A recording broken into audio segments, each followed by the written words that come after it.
بسم اللہ الرحمن الرحیم۔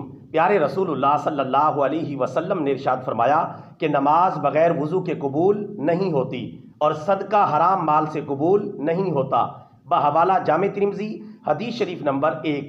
برادران اسلام، پیارے نبی صلی اللہ علیہ وسلم کا فرمان عالی شان آپ نے سماعت کر لیا کہ نماز کسی بھی صورت میں بغیر وضو کے قبول نہیں ہوتی، چاہے نماز نفل ہو، چاہے نماز پنجگانہ ہو، چاہے نماز جنازہ ہو۔ بہت سارے لوگ کئی مواقع پر سستی کرتے ہیں اور نماز پنجگانہ میں بغیر وضو کے ہی شریک ہو جاتے ہیں، اور خاص طور پہ نماز جنازہ کے اندر بہت سارے ایسے لوگ ہیں جو سستی کرتے ہیں، غفلت کرتے ہیں اور لاپرواہی کرتے ہیں اور بغیر وضو کے ہی لوگوں میں شامل ہو جاتے ہیں اور پھر نماز جنازہ میں بھی شریک ہو جاتے ہیں۔ یہ بڑی خطرناک بات ہے۔ عام حالات میں اگر ایسا کیا جائے تو کبیرہ گناہ کا ارتکاب ہے۔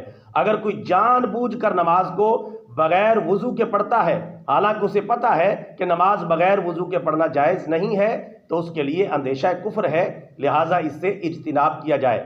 اسی طرح پیارے رسول اللہ صلی اللہ علیہ وسلم نے فرمایا کہ صدقہ حرام مال سے قبول نہیں ہوتا۔ اگر مال حرام ہوگا تو جتنا چاہے صدقہ و خیرات کریں، دیگے پکائیں، لنگر بانٹیں، جو کچھ بھی کریں، اس کی قبولیت کا سوال ہی پیدا نہیں ہوتا۔ صدقہ و خیرات تب قبول ہوگا جب حلال مال سے کیا جائے گا۔ لہٰذا جو لوگ حرام کماتے ہیں اور حرام کھاتے ہیں اور حرام ہی لنگر بانٹتے ہیں، دیگے بانٹتے ہیں اور لوگوں کو کھانا کھلاتے ہیں، وہ ہوش کے ناخن لیں۔ اسی طرح جو لوگ حرام مال سے حج و عمرہ پر چلے جاتے ہیں تو ان کے حج اور عمرے کے قبول ہونے کا سوال ہی پیدا نہیں ہوتا۔ لہٰذا جب بھی نیک اعمال کریں تو رزق حلال سے کریں، نہ کہ رزق حرام سے۔ پیارے نبی صلی اللہ علیہ وسلم کا واضح فرمان عالی شان ہمارے سامنے آ گیا ہے کہ حرام مال سے صدقہ قبول نہیں کیا جاتا۔ جب مال حرام ہوگا تو صدقہ و خیرات کے قبول ہونے کا سوال ہی پیدا نہیں ہوتا۔ پیارے نبی صلی اللہ علیہ وسلم کا آخر میں فرمان دوبارہ سن لیں۔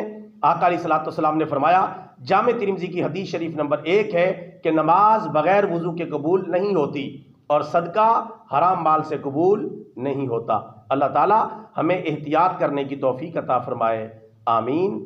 وما علینا الا البلاغ المبین۔